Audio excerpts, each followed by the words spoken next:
الحمد لله نحمده ونستعينه ونستغفره ونعوذ بالله من شرور أنفسنا ومن سيئات أعمالنا من يهده الله فلا مضل له ومن يضلل فلا هادي له أشهد أن لا إله إلا الله وحده لا شريك له وأشهد أن محمدا عبده ورسوله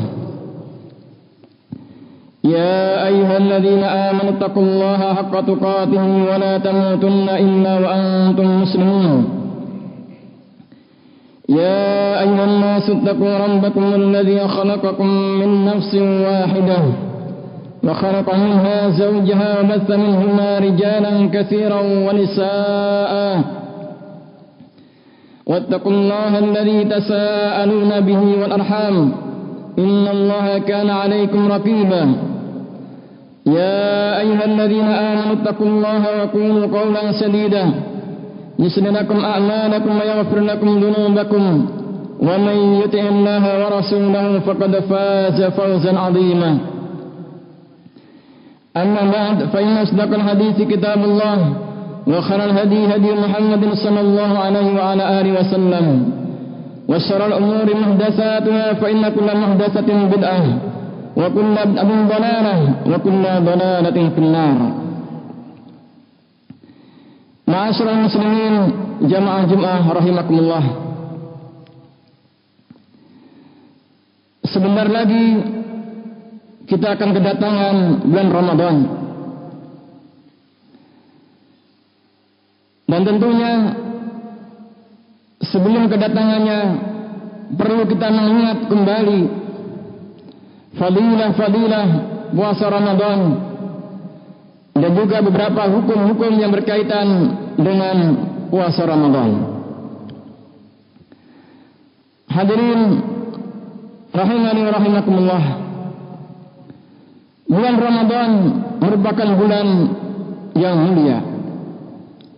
Syahrul Ramadan alladzi unzila fihi al-Qur'an hudan lin-nasi wa bayyinatin minal huda wal furqan.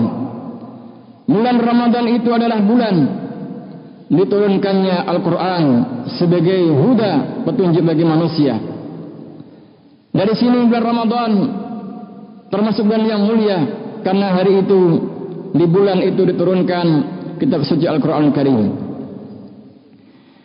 Dan manakala datang bulan Ramadan, sebagaimana sabda Rasulullah SAW, "Idza jaa Ramadan, futihat abwabul jannah, wa ghulqat abwabun niran, wa sufidatis syayatin." Apabila datang bulan Ramadan, maka akan dibukakan pintu-pintu surga, akan ditutup pintu-pintu neraka, dan akan dibelenggu syaitan-syaitan. Hadirin rahimani wa rahimakumullah. Di dalam puasa Ramadan memiliki fadilah, memiliki keutamaan-keutamaan yang banyak. Di antara keutamaannya, puasa Ramadan itu pahalanya Allah akan memberikan balasan secara langsung. Disebutkan dalam hadis qudsi dari Abi Hurairah radhiyallahu anhu, "Kullu amali ibni Adam lahu illa siyam fa innahu li wa ana ajzi'u bih." Wa ana ajzi bih. Setiap amalan Bani Adam itu untuk dia, melainkan puasa. Dan puasa itu aku yang akan berikan balasan. Dalam riwayat yang lain, kullu amal ibni Adam yudha'af al-hasanatu bi asri amsalha ila sab'ati mi'ati dhifin illa siyam fa innahu li wa ana ajzi bih. Setiap amalan Bani Adam itu dilipat gandakan. Kebaikan menjadi 10 kebaikan sampai 700 kebaikan, kecuali puasa. Puasa itu untukku dan aku akan berikan balasan dengannya. Kemudian fadilah yang kedua, bahwa puasa Ramadan sebagai mukaffirat lidzunub, untuk menghapuskan dosa-dosa. Man shoma ramadhana imanan wa ihtisaban ghufira lahu ma taqaddama min dhanbi. Barang siapa puasa Ramadan dengan iman dan mengharapkan pahala, maka akan diampuni dosa-dosanya yang lalu. Dan juga Nabi kita Muhammad sallallahu alaihi wasallam mengatakan as-salawatul khamsu wal jum'ah ila jum'ah wa ramadan ila ramadan mukaffiratun lima bainahunna idza ujtila min kaba'ir. Salat 5 waktu, hari Jumat ke Jumat, Ramadan ke Ramadan sebagai penghapus dosa-dosa selama ditinggalkan dosa-dosa besar. Sehingga puasa Ramadan itu menghapuskan dosa-dosa kecil. Kalau dosa besar tidak bisa dihapuskan kecuali dengan taubatan nasuha. Kemudian juga Rasulullah SAW pernah beliau naik ke mimbar, tiba-tiba beliau mengatakan amin, amin, amin. Kemudian ditanya beliau, ya Rasulullah, alama amanta, sudah siapakah engkau mengaminkan? Beliau mengatakan, datang kepadaku Jibril. Kemudian, ya Muhammad, rahim ba'angkum ri'in, dakhala rajulun syahr Ramadan, datang pada seorang bulan Ramadan, kemudian keluar di bulan Ramadan dalam keadaan tidak diampuni dosa-dosanya. Sehingga kita dengan datangnya bulan Ramadan hanya berusaha dengan semaksimal mungkin, sehingga dengan begitu terhapuskan dosa-dosa yang ada pada kita. Fadilah yang ketiga, bahwa puasa sebagai pemberi syafaat kita, penolong kita nanti di yaumul qiyamah. Asyam wal Quran yas'an. Puasa dan Al-Quran akan memberikan syafaat lil 'abdi yaumul qiyamah. Fayaqulu asyam ay rabbi mana'tu ta'ama wa syahwatah fasyafi'ni fihi. Puasa mengatakan kepada Allah, ya Allah, aku halangi dia dari makan, dari syahwatnya, maka syafatilah aku untuknya. Al-Quran juga mengatakan, ya Quran, ya Rabb, mana'tu an-naum bil-lail, aku halangi dia gara-gara Al-Quran, dia terus membaca Al-Quran, terhalangi dari tidur, maka fasyafi'ni fihi, berikanlah syafaat kepada dia. Fayasfa'an, maka duanya memberikan syafaat. Dan tentunya kita membutuhkan syafaat nanti di yaumul qiyamah. Di antaranya puasa bisa memberikan syafaat penolong bagi kita. Kemudian ma'asyiral muslimin, fadilah yang lain, bahwa orang yang berpuasa akan masuk surga dari pintu yang disebut dengan pintu Ar-Rayyan. Inna fil jannati baban yuqalu Ar-Rayyan. Di surga itu ada satu pintu, namanya pintu Ar-Rayyan. Yadkhulu minhu as-shaimun, yang masuk dari pintu itu orang-orang yang berpuasa. Ma'asyiral muslimin, jamaah Jumat rahimakumullah. Dan puasa Ramadan itu diwajibkan bagi kaum muslimin. Ya ayyuhalladzina amanu kutiba alaikumus syiyam kama kutiba alal ladzina min qablikum la'allakum tattaqun. Kaum muslimin diwajibkan, kecuali anak kecil yang belum baligh, maka tidak ada kewajiban. Tetapi bagi orang tua, kalau anak sudah mulai besar, sudah mulai mumayyiz, maka hendaknya melatih anak-anaknya untuk berpuasa. Dan ini diamalkan oleh para sahabat. Walaupun tidak sampai sore hari, orang tua melatih anaknya untuk berpuasa. Dan para sahabat juga demikian. Nanti dibikin lalai dari makan, dengan memberikan mainan berupa kapas-kapasan supaya lalai dari makan. Dan kalau bisa sampai sore, kalau tidak bisa menangis, baru diberikan makanan. Kemudian yang tidak wajib lagi orang gila. Kemudian yang tidak wajib lagi orang yang sudah tua, yang tidak mampu untuk berpuasa, maka diganti dengan membayar fidyah. Setiap harinya satu kasih, berikan satu makanan untuk orang miskin.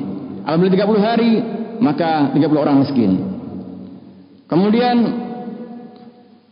orang yang sakit, apabila sakitnya masih ada harapan sembuh, maka untuk dikodok di hari yang lainnya. Tapi kalau sakitnya menahun, tidak ada harapan untuk sembuh, maka juga demikian bisa membayar fidyah.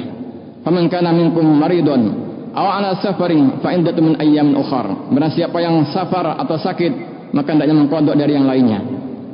Kemudian orang musafir juga demikian, apabila tidak mampu di saat bulan Ramadan, maka diperbolehkan untuk berbuka dan nanti mengkodok. Kemudian yang tidak berpuasa lagi wanita-wanita yang haid. wanita haid tidak berpuasa tapi mengqadha. Demikian pula juga wanita yang hamil, wanita yang menyusui apabila tidak kuat boleh berbuka dan nantinya mengqadha. Ini pendapat ulama yang rajih. Ma'asyiral muslimin, jamaah Jumat rahimakumullah. Kemudian di saat puasa ada satu syarat yang tidak boleh kita tinggalkan, yaitu adanya niat dalam berpuasa. Tanpa niat tidak sah berpuasa. Dan kapan niatnya? Niatnya sebelum melaksanakan puasa. Jadi sebelum sahur bisa niat, atau di malam hari bisa niat. Tidak boleh di tengah-tengah berpuasa baru niat. Karena niat sebelum dilakukan suatu ibadah. Seperti sholat, kapan niatnya? Sebelum sholat. Puasa juga demikian. Dan apabila tidak niat di siang hari baru berpuasa, baru niat berpuasa, maka tidak sah berpuasanya.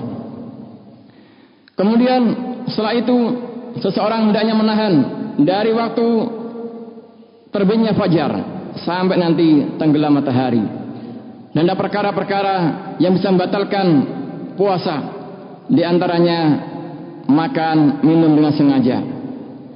Apabila dia tidak sengaja lupa dia makan minum, maka silahkan untuk melanjutkan puasanya.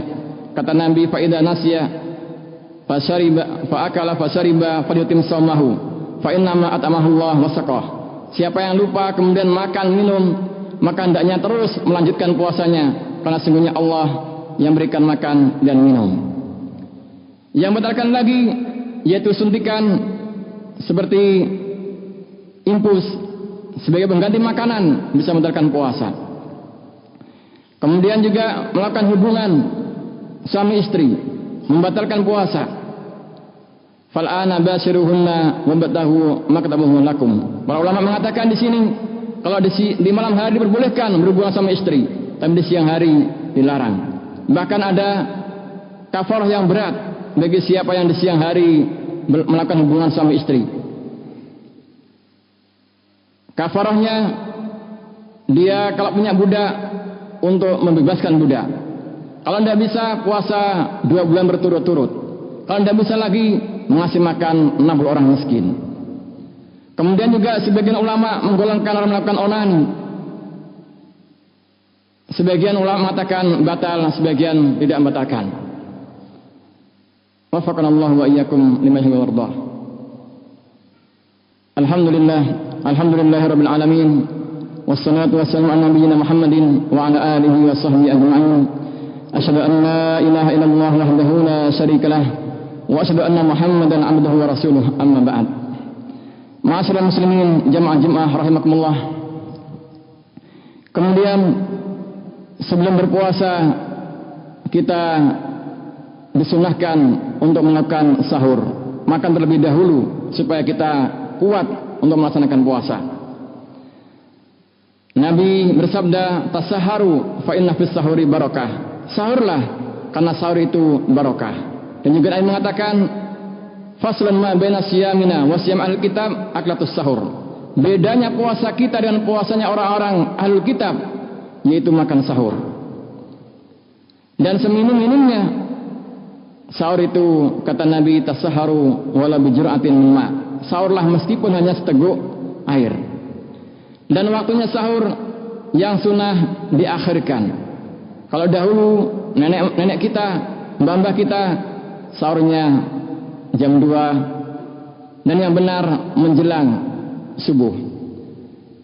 Kata Zaid bin Sabit, tasaharna ma'a Rasulullah SAW, kami makan sahur bersama Nabi.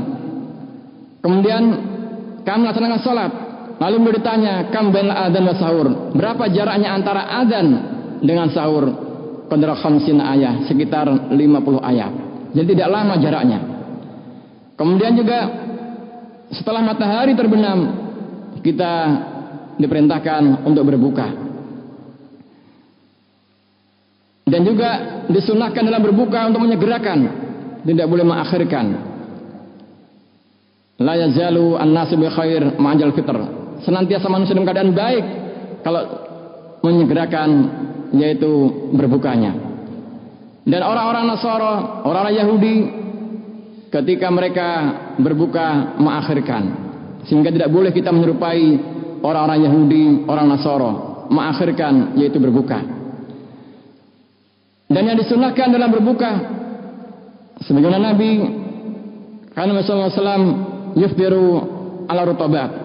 Beliau berbuka itu dengan rutab, kurma yang masih basah. Fa illam yakun rutabat, kalau enggak ada rutab yaitu dengan tamarot, dengan kurma. Kalau enggak ada kurma, fahasa min ma, dengan hasawat min ma, yaitu seteguk air. Ini sebelum melaksanakan salat maghrib.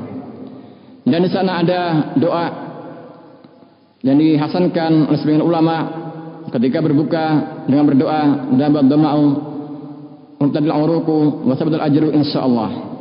Kemudian di sana ma'asyiral muslimin ada sunnah-sunnah yang perlu kita perhatikan di saat bulan Ramadan untuk melaksanakan salat tarawih. Karena Nabi pernah melaksanakannya. Kemudian setelah hari keempat beliau tidak datang karena beliau khawatir nanti diwajibkan oleh kaum muslimin. Dan setelah beliau meninggal dunia, hukumnya masih semula, tidak diwajibkan. Dan kemudian di masa pemerintahan Khalifah Umar, beliau kembali menghidupkan salat tarawih dan hingga hari ini menjadi sunnah yang perlu kita amalkan untuk salat tarawih secara berjamaah. Dan di masa Umar diimami oleh Ubay bin Ka'ab. Kemudian juga disunahkan juga memperbanyak membaca Al-Quran. Karena Nabi sendiri juga demikian. Karena Rasulullah SAW ajwadan nas, Nabi itu orang yang paling baik. Wa kana ajwadu mayakun fi Ramadan hina yalqahu Jibril. Dan Nabi saat itu bertemu dengan Jibril. Dan Jibril bertemu setiap malam harinya.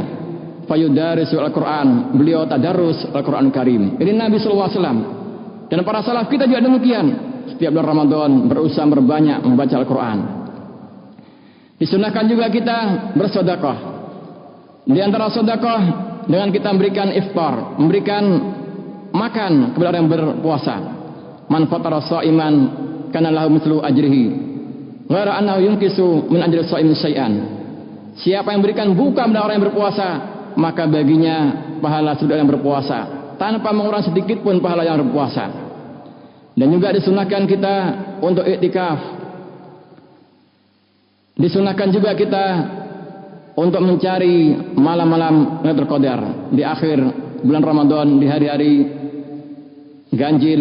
Dan kebanyakan kaum muslimin seperti di Saudi, di Yaman, pada malam 27 mereka keluar rata-rata untuk mencari malam Lailatul Qadar. Ma'asyiral muslimin rahimakumullah, demikian khutbah kali ini bermanfaat. Alhamdulillahirabbil alamin. Waalaikumsalam. Allahu akbar.